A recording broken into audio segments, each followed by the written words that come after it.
Yo, what's up mga boss? Welcome back naman sa ating channel. Ang video nito mga boss ay mag-troubleshoot po tayo about sa wiring problem sa signal light mga boss. At napaka-basic lang po ito mga boss para po sa may alam na nito at pabigyan mo natin ang mga baguhan lalo po sa mga gusto pong matuto sa pag-wiring mga boss, okay? At para po sa mahilig mag-DIY dyan, sundan nyo lang ang video nito mga boss para mayroon kayong idea kung sakaling magka-encounter kayo ng problema. Katulad po nito mga boss sa signal light problem wiring, mayroon kayo idea kung paano ito bullshot o paano ayusin, okay? Pero ang sabi po ng may-ari nito mga boss, ay ito pong signal light switch mga boss, wala pong problema. At ngayon subukan natin ng mga boss, i-on natin ang kanyang susian, tapos i-signal light switch natin mga boss. Okay, subukan natin dito sa sa right side natin unahin mga boss. Okay? At ngayon tingnan natin kung nag-signal light ba. Okay? So tingnan nyo mga boss, hindi po siya nag-signal light mga boss. Tapos subukan natin sa left side. So wala pa ring signal mga boss. Okay?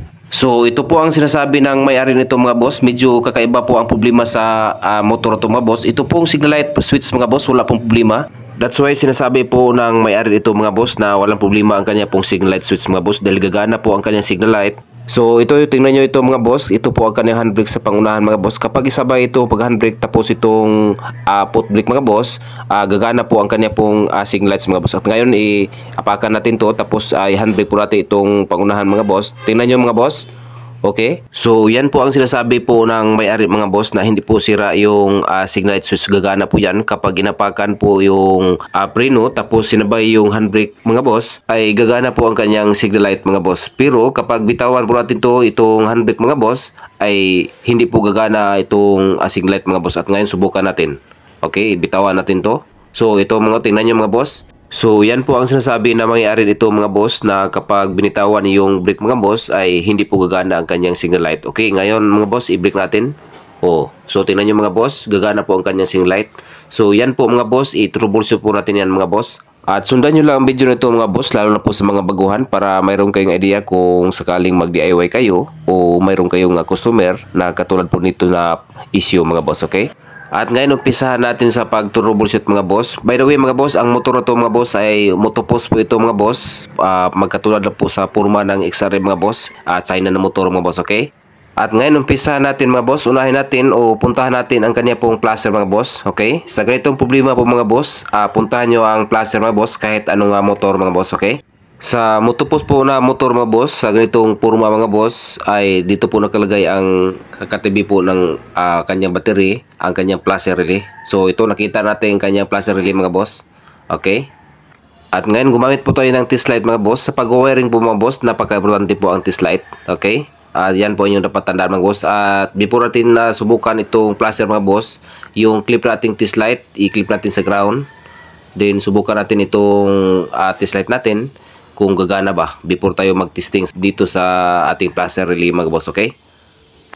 Okay, good po ang ating test light mga boss. Next natin i-test light mga boss, ito pong placer relay mga boss. Itong dalawang wire mga boss, may color black wire. Yan po ang accessories wire mga boss. Ito sa Honda at saka yung China na motor mga boss, magkatulad po sila sa color coding ng accessories wire. Yung tinatawag po na accessories wire mga boss, kapag inuon mo yung susian ay umilaw po yung test light. Kapag naka-off ay hindi po umilaw mga boss. Yan po ang tinatawag na accessories wire mga boss, okay? So ito po ang linya ng placer mga boss. Yung black wire mga boss, yan po ang accessories wire. So yung dulo po ng ating test light, itusok po natin sa itong black wire mga boss sa linya ng placer. Tapos i-on po natin ang kanyang susian kung napasukan ba ito ng linya ng kuryente sa accessories wire mga boss, okay? At ganyan itusok natin ito mga boss at i-on po natin ang susian.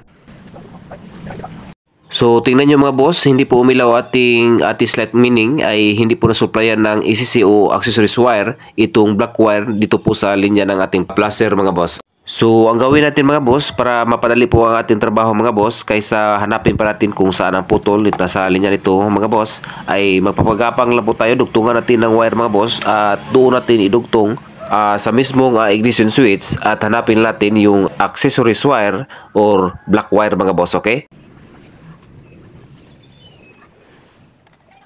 So ito na mga boss, ang sakit no dulo po ng ating ignition switch mga boss. Hanapin natin itong black wire mga boss. So ito ang black wire mga boss.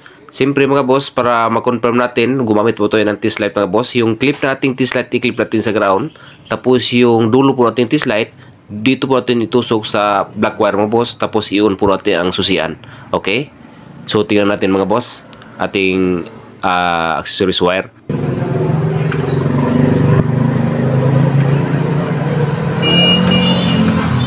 So confirm mga boss, ito po ang accessories wire, itong black wire mga boss. So ang next gawin natin mga boss, magdugtong tayo ng wire mga boss at ipapagapang natin doon po sa mismong placer mga boss. At dito natin idugtong sa color black wire mga boss dahil wala pong linya dito mga boss. So ngayon ay magpagapang po tayo ng wire mga boss.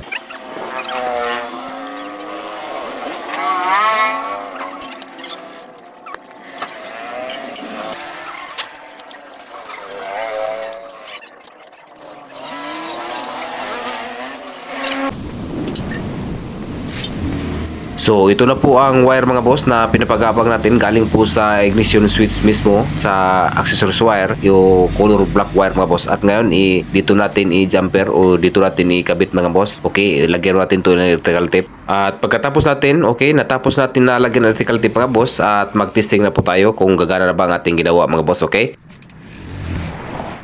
at ngayon subukan natin mga boss, i-on natin itong susian mga boss. Okay, tapos unahin natin ang left side. Okay, so tingnan nyo mga boss, gagana na po. Okay, subukan natin ang right side mga boss sa signal light. Okay, so gagana na po mga boss. At yan lang po ating kabuang video mga boss, at maraming salamat sa inyong panood at God bless. Ingat po sa pag-wiring.